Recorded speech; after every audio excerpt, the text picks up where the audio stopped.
Qué difícil es hablar de Andrés Manuel López Obrador sin adoptar uno de los dos extremos.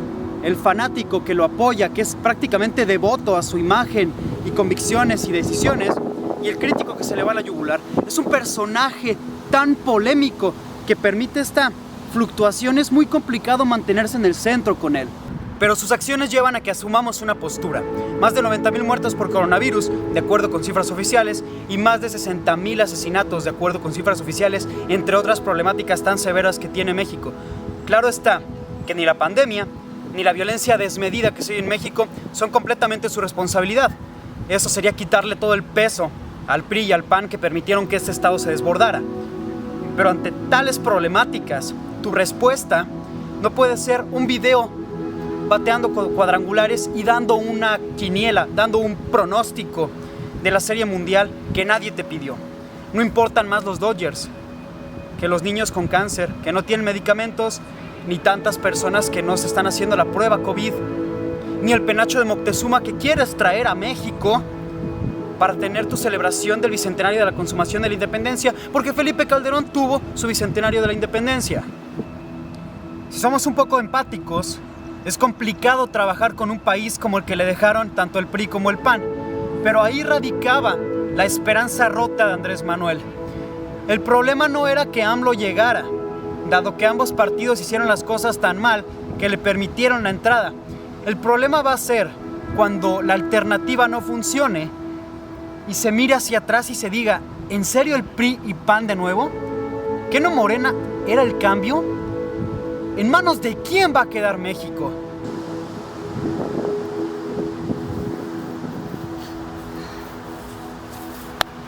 Todo pareciera estarse marchitando. ¿Cuál sería la verdadera esperanza de México? En una realidad abrumadora, en la cual los feminicidios acechan a nuestras mujeres como una losa con la que no se puede vivir libremente. Una crisis migratoria en puerta, un narcoestado, como él mismo lo ha llamado. Una educación detenida ante un futuro que pinta para la robotización y automatización de procesos y una tendencia hacia la singularidad. Para estarse marchitando todo, y no todo es la culpa de Andrés Manuel, sería muy injusto de nuestra parte. Hay que señalar precisamente a todos los que lo hicieron en el pasado. Pero entender el mundo en el que estamos es crucial. Por más que la realidad sea tan negra y tan adversa, cuando se abraza esa oscuridad, se pueden encender luces dentro de la oscuridad. Pero no pretender que la oscuridad no existe, porque yo necesito ejecutar un plan. Y de ese plan tenemos que hablar. Pero el real peligro que considero yo que representa Andrés Manuel López Obrador no es si es un buen o mal político, porque de esos hemos tenido toda la vida, pero el culto religioso que tiene hacia su persona. Andrés Manuel López Obrador ha aprovechado muy bien el papel de víctima. Los grandes líderes han aprovechado el fervor popular para impulsarse y fortalecerse. Cuando lo desaforaron, ¡ay, pobre Andrés Manuel, qué injusticia! Cuando le robaron la presidencia en 2006, ¡pobre Andrés Manuel, qué injusticia! Y entonces, él aprovecha esta posición para impulsarse, y él, no sé si por populismo o estrategia o verdaderamente porque siente y quiere a las personas en condiciones de pobreza, va a los pueblos y hace lo que ningún otro político en México. Lo tocan, lo ven, habla con ellos, come lo que ellos cocinan, va ganando esa gente y logra el electorado que él quiere. Él hace tantas alusiones al Papa Francisco y a Dios, y lo que más me sorprende es que se pone en una posición de salvador, pero el problema es si realmente asume esa postura religiosa, saca los escapularios. O sea, sí me llama mucho la atención. ¿Por qué? Porque él ama, venera, idolatra a Benito Juárez, y Juárez lo primero que hizo fue separar a la iglesia del Estado. Pareciera que el plan de la 4T no es adaptable, no es flexible. A pesar de que vengan adversidades, se tiene que cumplir a rajatabla. Obviamente, si tú planeas un sexenio, no esperas que al inicio del sexenio haya una pandemia. Ok, perfecto. tu plan de ejecución se ve mermado. Pero ¿cómo adaptas ese plan de ejecución? Ahí viene el éxito. La gente no te va a recordar por las quinielas de Dodgers. La gente no te va a recordar por los dichos. La gente no te va a recordar por un aeropuerto que es más un capricho, o por un Tren Maya que tiene que ir, o por una refinería que sabemos que no es sostenible. La gente va a recordar a AMLO como el presidente que hoy propulsó a México después de la pandemia. ¿O no se hizo? No creo que el resultado hubiese sido muy distinto con Peña Nieto, Calderón o Fox. No creo que haya variado mucho. Pero no les tocaron a ellos, le tocó a AMLO. Y él es el responsable hoy en día. Y no solamente él, también tiene un gabinete y tiene gobernadores. Pero él, todos los días, en esa sobreexposición mediática que tiene en las mañanas, todos los días, 2 horas, en el que critica todo al que lo critican, en el que si tiene que hablar del clima, va a hablar del clima. Ahí él se sobreexpone mediáticamente y absorbe todas las balas. Entonces la atención no se puede distribuir hacia otras personas que también tienen responsabilidad. Y ojo, voy a acomodar un poco porque la postura. Aquí hay algo muy importante. Vivimos en un mundo interdependiente, donde hay interdependencia compleja.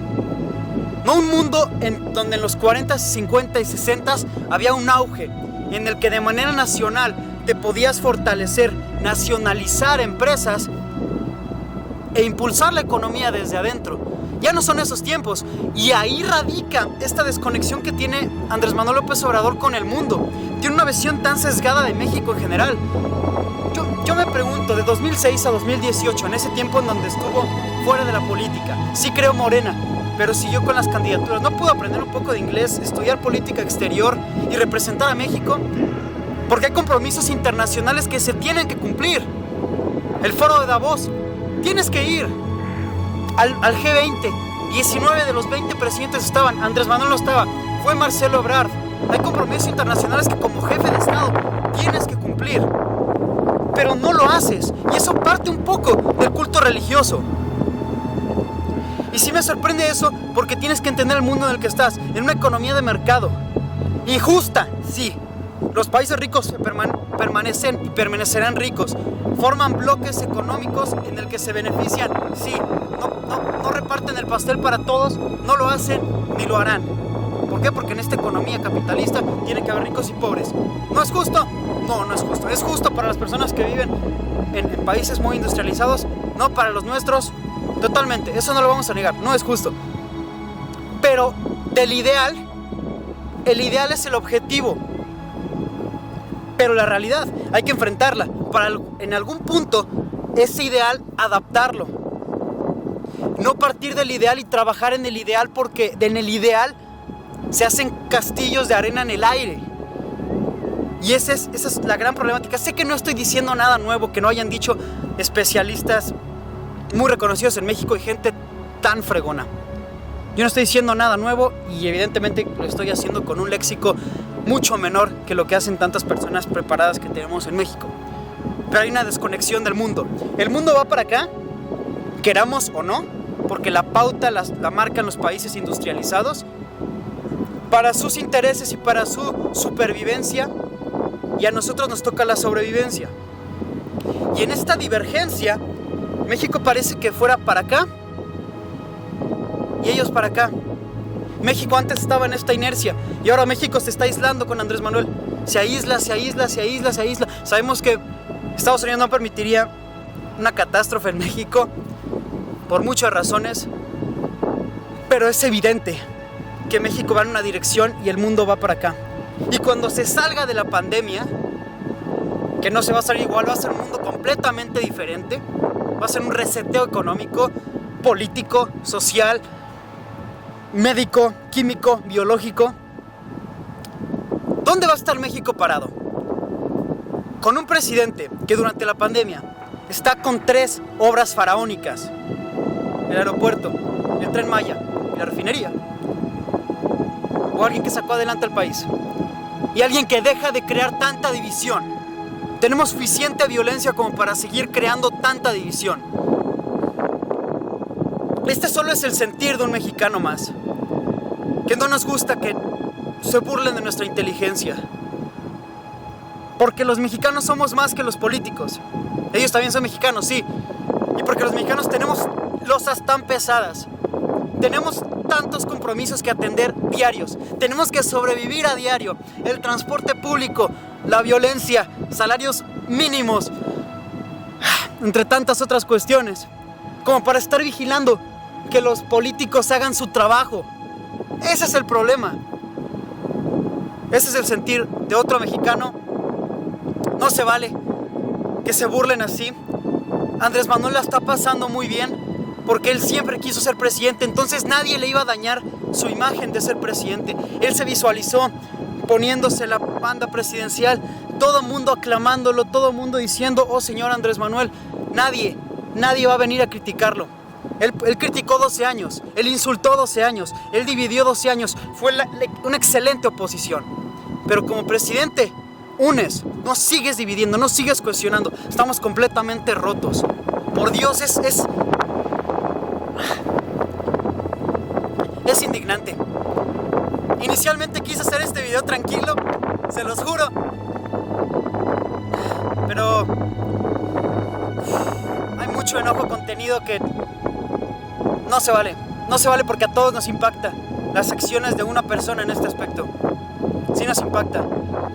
No te rías tanto cuando tantos lloran y tantos viven angustiados.